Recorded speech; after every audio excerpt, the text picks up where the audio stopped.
Lalu syariat juga punya at-tadrij fit tasri, tahapan dalam melaksanakan syariat. Oleh karena itu Ramadan yang keagungannya ditandai dengan turunnya Al-Quran harus jadi momentum kembalinya kita kepada Al-Quran. Quran itu imam, kita ini makmum. Saya mau tanya, imam ikut makmum apa makmum ikut imam? Makmum ikut imam apa imam ikut makmum? Makmum ikut imam. Kalau Quran imam dan kita makmum, kita ikut Quran, jangan Quran diminta ikut kita. Imam ruku, kita ruku. Imam sujud, kita sujud. Imam i'tidal, kita i'tidal. Ke barat kata Quran, ke barat kita berangkat. Ke timur kata Quran, ke timur kita menuju. Halal kata Quran, ambil. Haram menurut Quran, tinggalkan.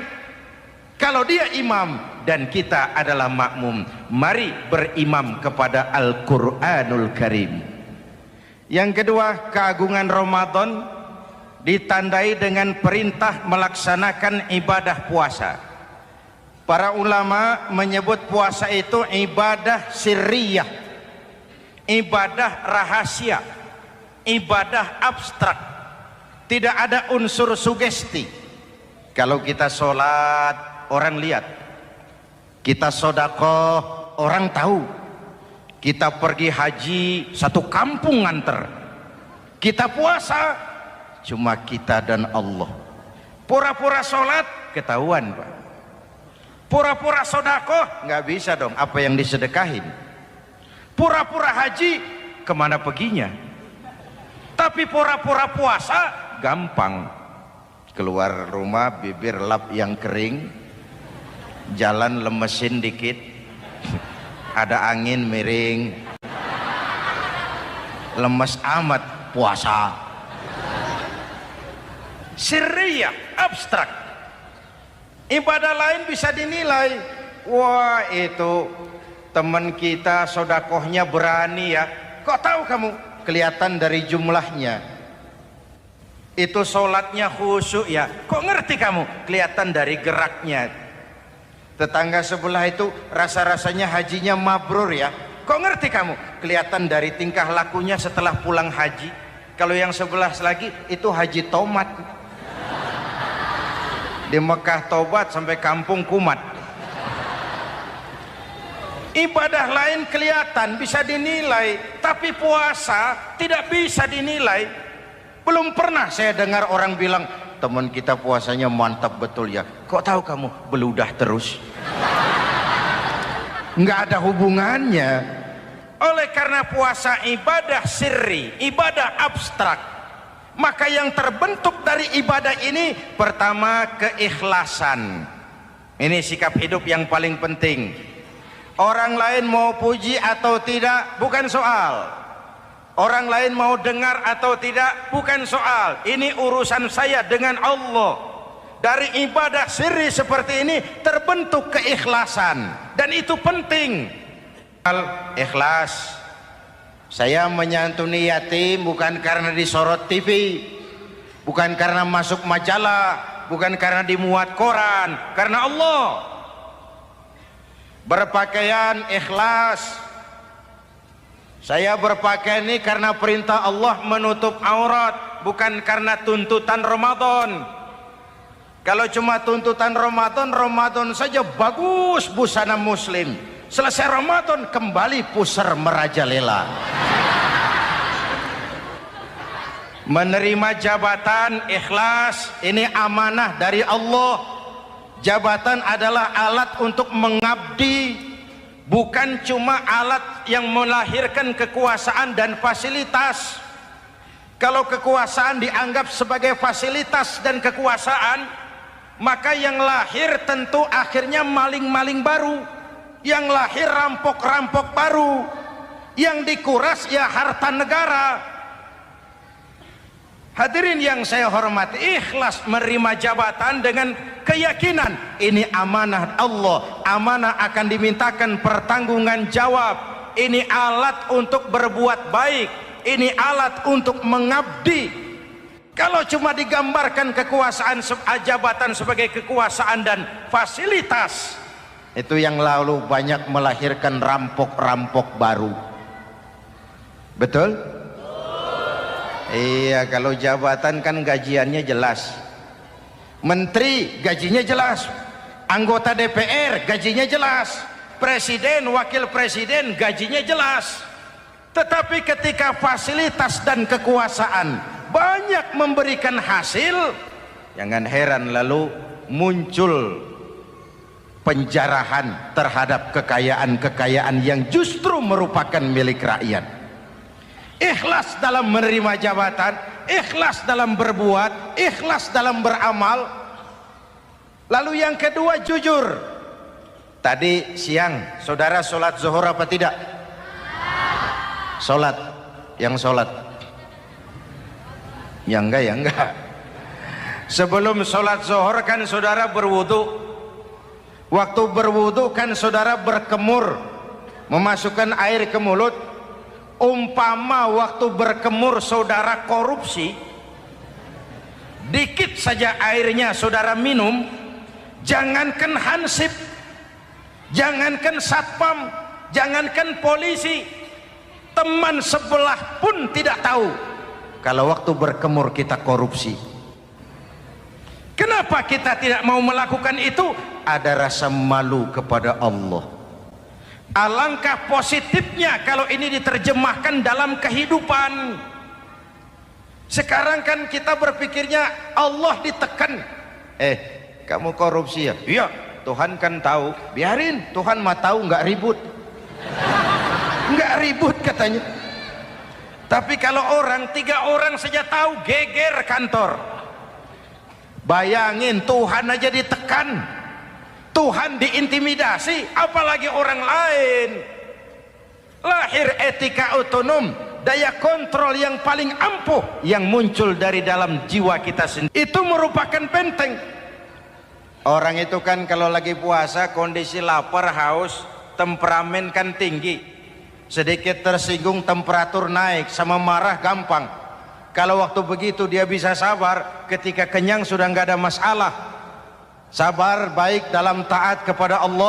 Kalau ibadah berpuasa kita baik, kita yang malam ini pasti bukan kita 20 hari yang lalu.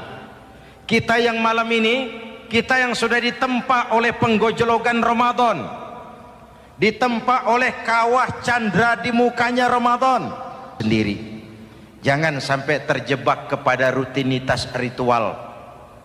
Akhirnya seperti yang sering saya ungkapkan, sholat rajin, maksiat tekun, baca Quran mau, fitnah orang hobi, sedekah ya sedekah, tapi nyolongnya lebih gede dari sedekahnya. Sedekahnya cuma untuk ngumpetin korupsinya. Akhirnya jadi lipstik, akhirnya jadi dekorasi. Setiap ibadah yang dikerjakan dengan benar punya dampak positif dalam meluruskan moral dan memperbaiki akhlak orang yang melaksanakan ibadah itu sendiri. Begitulah Ramadan, ada pelaksanaan ibadah puasa. Dan untuk puasa Nabi bersabda, lis-shaimi farhatani, farhatun indal iftar wa farhatun inda liqa'i rabbih. Buat orang yang berpuasa ada 2 kegembiraan yang tidak dimiliki oleh yang tidak melaksanakan puasa. 2 kegembiraan. Pertama, farhatun indal iftar, kegembiraan menjelang saat-saat berbuka. Hati itu besar, rasa optimisme, padahal bukanya cuma sama tempe, sama tahu, sama ikan asin. Tapi entah makin dekat maghrib hati makin berbunga, ada kebahagiaan yang tidak bisa diceritakan. Allahumma lakasumtu, ya Allah hari ini saya laksanakan perintahmu, saya lawan rasa nafsu, saya tempuh lapar, haus, saya tunaikan semua ini. Itu kegembiraan yang puasa. Yang kedua, wa farhatun inda liqa'i rabbih, kegembiraan kedua nanti di akhirat pada saat bertemu dengan Allah Subhanahu wa ta'ala. Masuk surga nikmat, bertemu Allah jauh lebih nikmat. Hadirin yang saya hormati, bahkan di surga ada sebuah pintu yang khusus disiapkan bagi orang-orang yang melaksanakan puasa. Tidak bisa masuk ke pintu itu kecuali orang yang puasa, dan pintu itu disebut pintu Rayyan, Babur Rayyan, pintu Rayyan, yang hanya boleh dimasuki orang-orang yang melaksanakan ibadah puasa. Hadirin, lalu yang berikutnya, ibadah puasa ganjarannya abstrak. Kalau ibadah lain kita bisa lihat itu, sholat berjamaah pahalanya begini, haji kalau mabrur pahalanya begitu, sodakoh pahalanya begini. Puasa Allah cuma bilang as-siyamu li wa ana ajzibi, puasa untukku dan aku yang membalasnya. Berapa besar balasan Allah tidak diberitahu. Artinya apa? Kalau saudara kerja, mandor bilang, mas kau kerja sama saya, gajimu sebulan 5 juta, ketahuan sebulan 5 juta, kita kan bisa kong kalingkong, ada mandor rajin, tidak ada mandor kendor, pokoknya jatah 5 juta. Tapi kalau mandor cuma bilang, mas kau kerja sama aku, soal gajimu nanti aku yang atur, berapa besarnya nggak dikasih tahu. Aturan seperti ini harusnya membuat kita kerja lebih hati-hati. Sebab apa? Mungkin gaji kita sama saja 5 juta kalau kerja biasa-biasa, mungkin jauh lebih besar kalau pekerjaan memuaskan, mungkin tidak digaji sama sekali kalau pekerjaan sembarangan. Tidak dijelaskannya gambaran pahala puasa menjadi sugesti untuk melaksanakan ibadah puasa ini dengan sebaik-baiknya. Hadirin yang saya cintai, yang ketiga soal keagungan Ramadan ini. Di dalam bulan Ramadan ada satu malam yang bobotnya khairun min alfi syahrin. Satu malam tapi lebih baik daripada 1000 bulan, yang kita kenal dengan malam Qadar atau Lailatul Qadar. Sementara itu adanya pada sepertiga yang akhir dari bulan Ramadan, terutama di malam-malam ganjil. Di negeri kita lihat terjadi pergeseran nilai.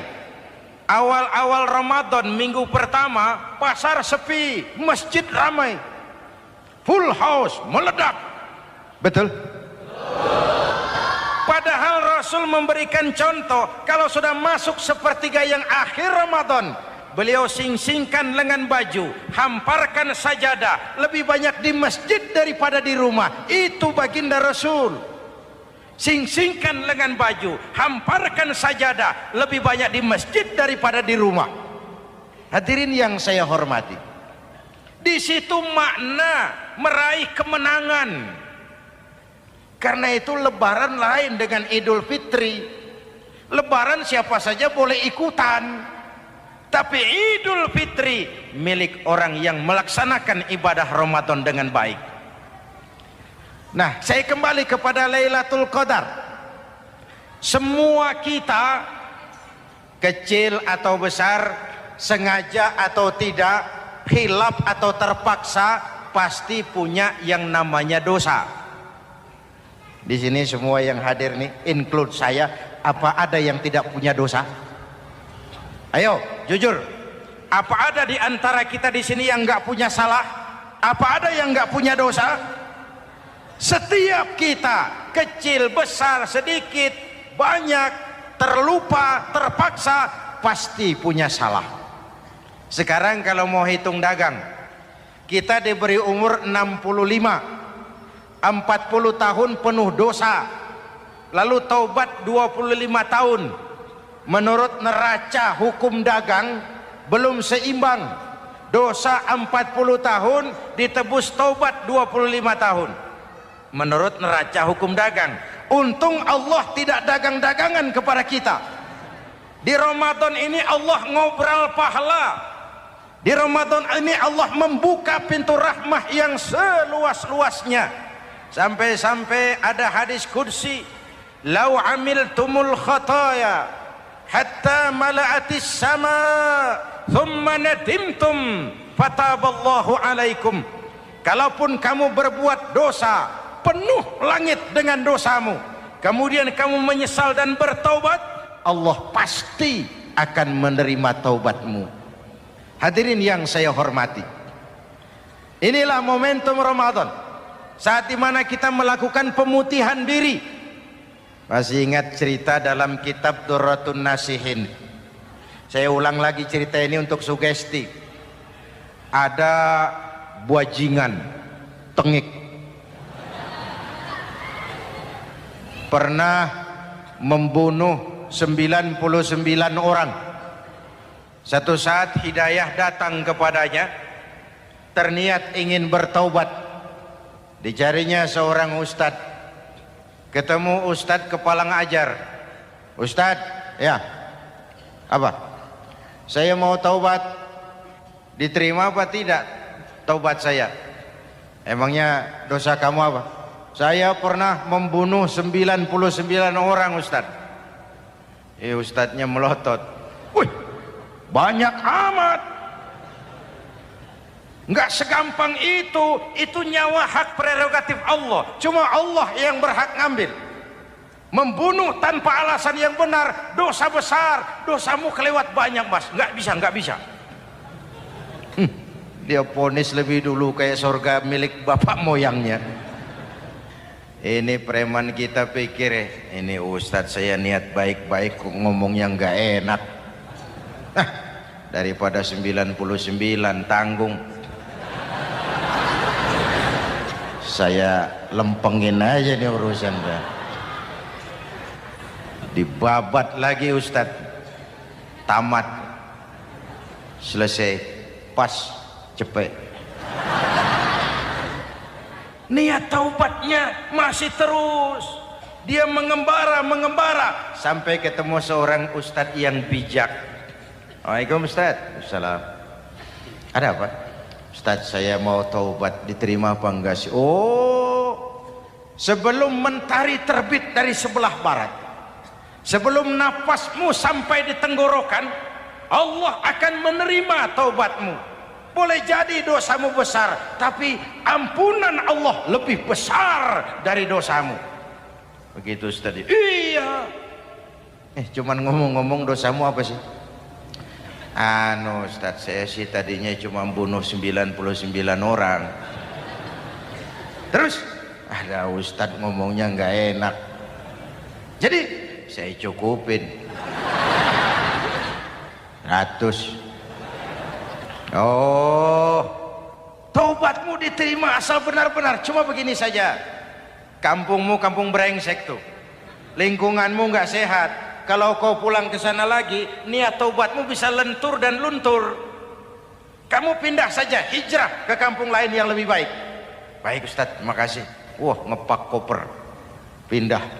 Belum sampai ke kampung yang dituju, ajal datang merenggut nyawa.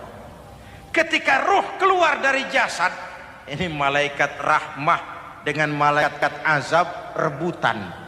Kata malaikat rahmah, ini jatah saya. Orang ini sudah taubat, tempatnya di surga. Kata malaikat azab, nanti dulu. Taubat sih taubat, 100 bagaimana urusannya? Bertengkar. Akhirnya Allah mengutus malaikat Jibril, kau adili. Kata Jibril, ukur sajalah mana yang lebih dekat, kampung yang dituju atau kampung yang ditinggalkan. Ketika diukur, kampung yang dituju lebih dekat dari kampung yang ditinggalkan. Kata Jibril, dia jatah malaikat rahmah, taubatnya diterima Allah. Nah, kalau mendengar riwayat seperti ini, jangan diartikan bahwa untuk taubat mesti membunuh 100 orang. Ini harus diartikan bagaimanapun besar dosa dan kesalahan yang kita lakukan, jangan putus asa dari rahmat Allah. Sebaliknya, bagaimanapun banyak kebaikan yang kita kerjakan, jangan puas hati dan sombong diri. Kita belum tahu akhir perjalanan hidup ini. Kita hanya berbuat dan berbuat. Kepastian itu haknya Allah. Ada yang masuk neraka karena menyiksa kucing. ada yang masuk surga walaupun sudah membunuh 100 orang. Bahkan